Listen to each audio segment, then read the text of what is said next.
when an independent investigation is called, people are expected to abide by its findings. And as we've discovered, our present government, there's an independent investigation, there's a lot of fuss made about an independent investigation, and then it's ignored, either by Boris, who ignores the independent investigation into Priti Patel, his Home Secretary, or it's ignored in the case of the ACOBA advisory panel that said that there was nothing particularly wrong with Sue Gray's contact with Labour. That came out yesterday.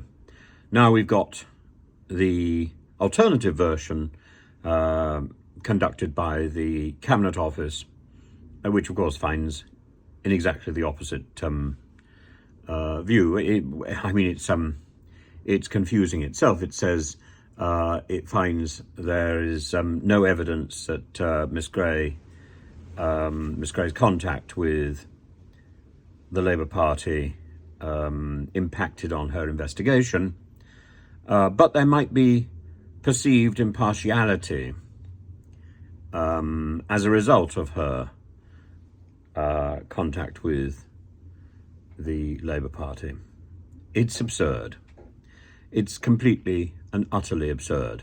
Jeremy Quinn comes out with a language which is supposed to sound legal. He says that there's prima facie, what rubbish, prima facie broken rules because of undeclared contact between Miss Gray and the leader of the opposition. Again, I'm staggered by the need to invest so much money on a second investigation if the government doesn't believe the first one is going to do the job, which in this case, of course, it isn't. It doesn't reach the conclusion that the government wants. So therefore, there's a second investigation. How much more money is to be wasted on government stupidity? No doubt there will be 20 different investigations into Suella Braverman's incompetence.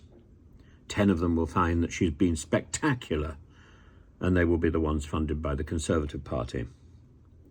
But I really don't think, I don't think the party, I don't think the country, I don't think other members of the government are remotely taken in by this bluster and deceit, because that in the end is what it is. It's deceiving themselves, it's trying to deceive the public, and it's wasting money that could otherwise be spent on the national health, on poor people, on the problem, the cost of living crisis. Money that we cannot afford to fritter away on vanity. And this is vanity. And this is shameful and shameless. And it shouldn't be happening.